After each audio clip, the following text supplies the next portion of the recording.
Recognize that noise? Of course we do.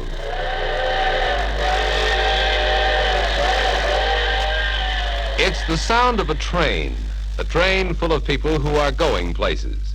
In fact, the noise means that the people are getting somewhere.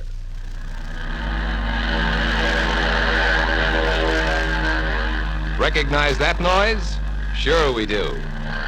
It's the sound of an airplane, a plane full of people who are going places. In fact, the noise means that the people are getting somewhere. What? Only $1,170 for my car? What kind of a deal do you call that? Why, if that car isn't worth... And that noise, you bet we recognize it. It's the sound of a sail, a Hudson sail that's going places.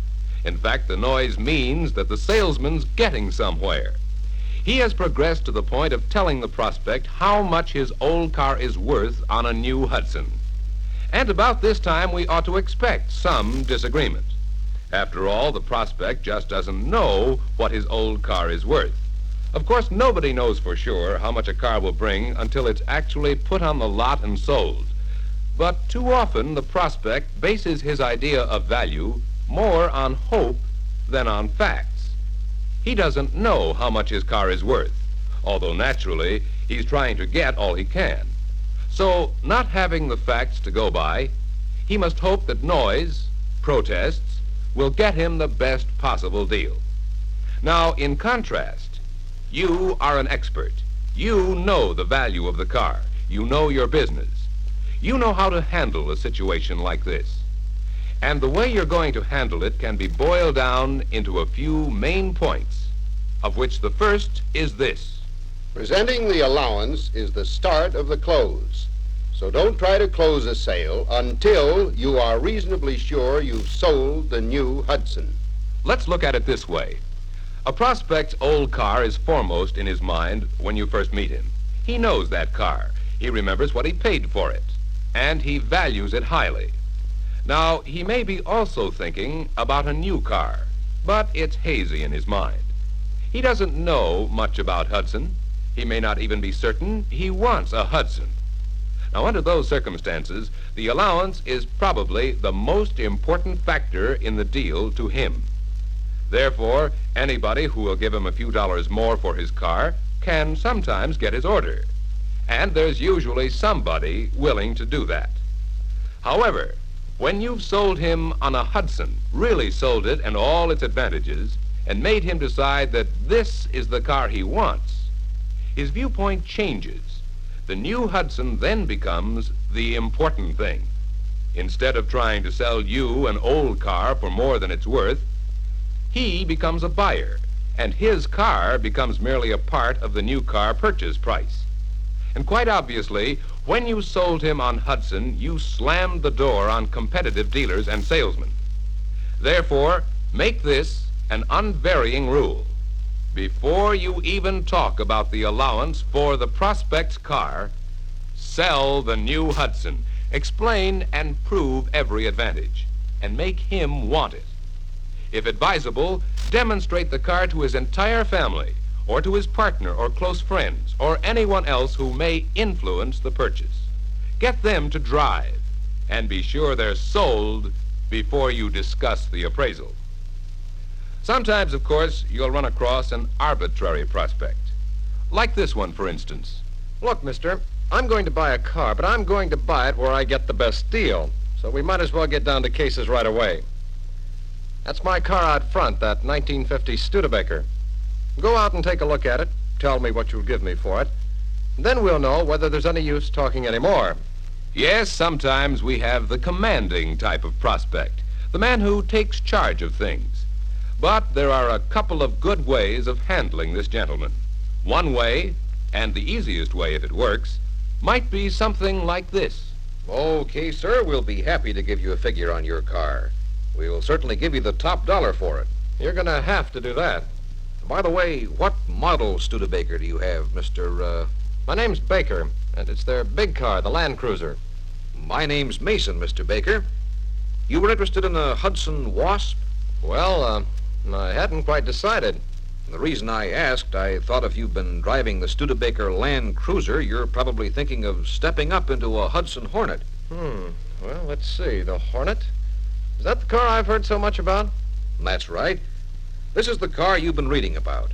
The car that's been winning all those stock car races. It's the National Stock Car Champion.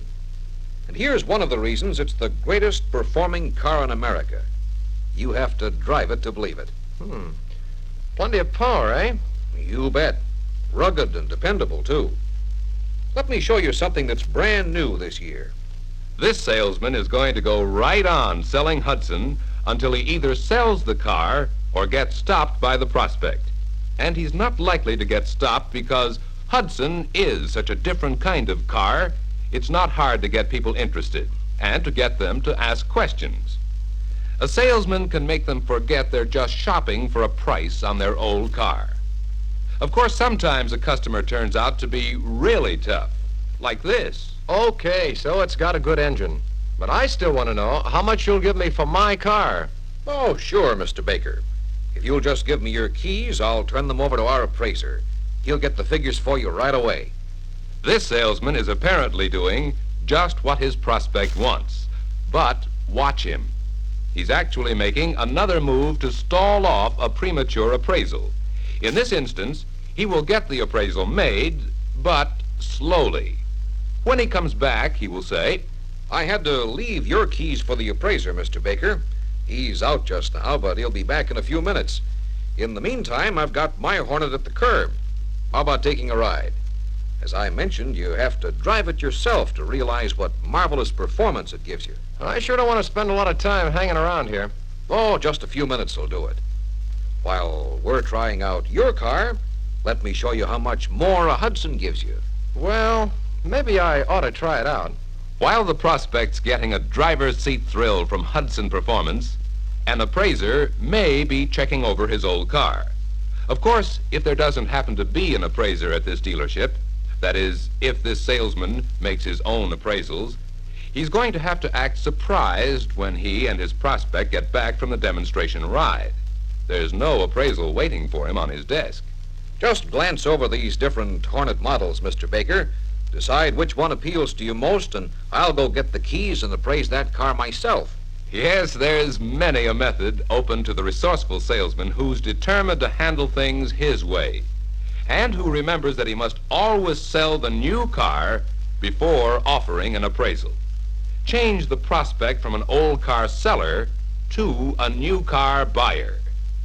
Now, here's another rule for turning more appraisals into sales. Give the deal a floor and a ceiling. Here's what we mean. A prospect and a salesman start talking allowances.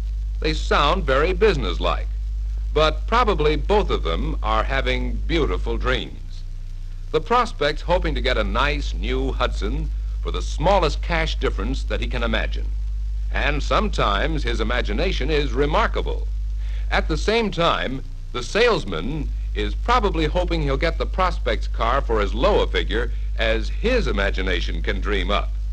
Well, as we all learn from experience, both parties are due for an awakening. Nobody's going to get anything for nothing. And the sooner that hard fact emerges, the better for everyone. Therefore, your first move as a salesman is to prove to the prospect the true value of his car. This establishes an agreed starting point for any trading that could follow, and thereby puts a floor under the deal. How's it done? Well, this salesman is ready to have the appraisal made.